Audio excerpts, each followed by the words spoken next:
یہ جانے والے جس تیزی کے ساتھ ہم سے جدا ہو رہے ہیں، ہمارے لیے سبق یہ ہے کہ زندگی بہت مختصر ہے اور ہمیں بھی اپنی مختصر زندگی جو اللہ کی طرف سے عطا کی گئی امانت ہے، اللہ کی یاد میں، اس کے ذکر میں اور اس کی محبت میں بسر کرنے کی کوشش کرنی چاہیے۔ یہ پے در پے مسلسل اموات، ویسے کوئی عام شخص بھی فوت ہو تو اس سے بھی ہمیں بہت کچھ سیکھنے کو ملتا ہے، لیکن اہل علم کے فوت ہو جانے سے جس طرح کہ اندھیرا ہو جاتا ہے اور زندگی کی بے ثباتی پر مزید یقین کی پختگی بندے کو نصیب ہوتی ہے۔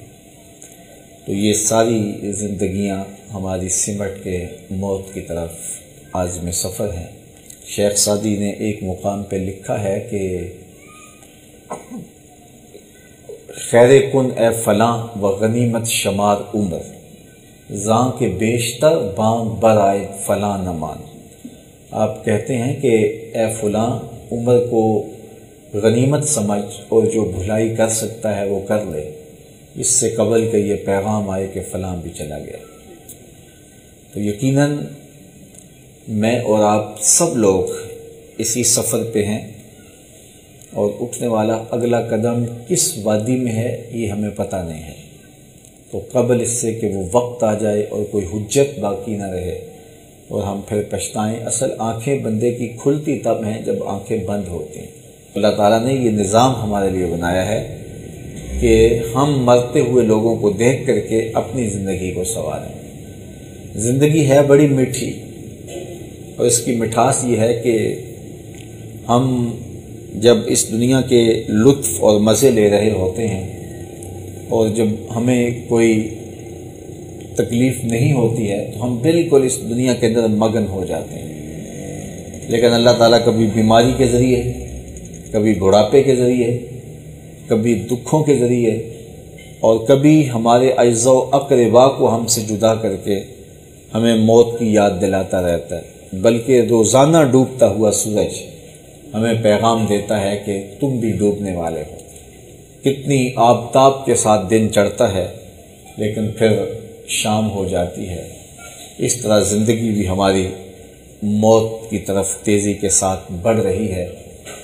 ہم سمجھتے یہ ہیں کہ ہم بڑے ہو رہے ہیں، تو حقیقت میں ہم چھوٹے ہو رہے ہیں۔ ہمارا سفر جو ہے وہ تیزی سے کٹ رہا ہے زندگی کا۔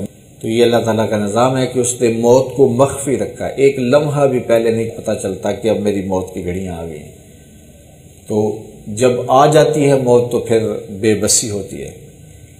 تو یہ جو زندگی ہے ہماری مختصر زندگی، اس زندگی کو اس ڈھب سے گزاریں۔ دیکھو زندگی تو گزر ہی جائے گی، وہ عیش و عشرت میں گزارے، وہ دولت کے حصول میں گزر جائے، وہ زندگی مصلی پہ گزر جائے، ذکر و درود میں گزر جائے، خلق خدا کی ہمدردی، مخلوق خدا پر رحم کرتے اور اذیت، دکھ اور مصیبت میں پھنسے ہوئے لوگوں کو نجات دلاتے، گمراہ لوگوں کو راہ راست پہ لاتے ہوئے جہاں بھی آپ زندگی گزاریں گے، جو دلچسپیاں، جو مشاغل آپ اپنے بنا لیں گے، انہی مشاغل میں آپ کی زندگی گزر جائے گی۔ وہ بھی دنیا کے اوپر لوگ بستے ہیں کہ جو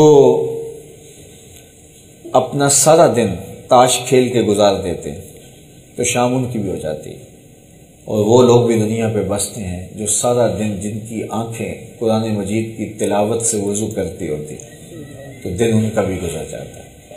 اس طرح جو راتیں تہجد کے مصلی پہ گزارتے ہیں رات ان کی بھی بیت جاتی ہے، اور جو نائٹ کلب میں رات گزارتے ہیں رات ان کی بھی بسر ہو جاتی ہے۔ تو یہ فیصلہ میرا میرے ہاتھ ہے، آپ کا آپ کے ہاتھ ہے کہ ہم نے اس مختصر زندگی کے سفر کو کیسے کاٹنا ہے۔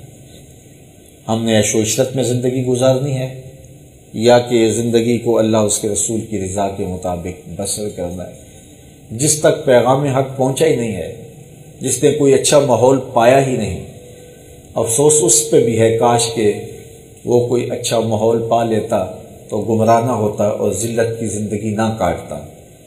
لیکن جس نے اچھا اور پاکیزہ ماحول پایا ہو اسلامی زندگی کا اسے تصور دیا گیا ہو اور اس کے سامنے کئی ماڈل اور نمونے موجود ہوں اور پھر وہ اس کے باوجود بھی گمراہیوں کا شکار ہو جائے تو اس کے اوپر بہت زیادہ افسوس ہے۔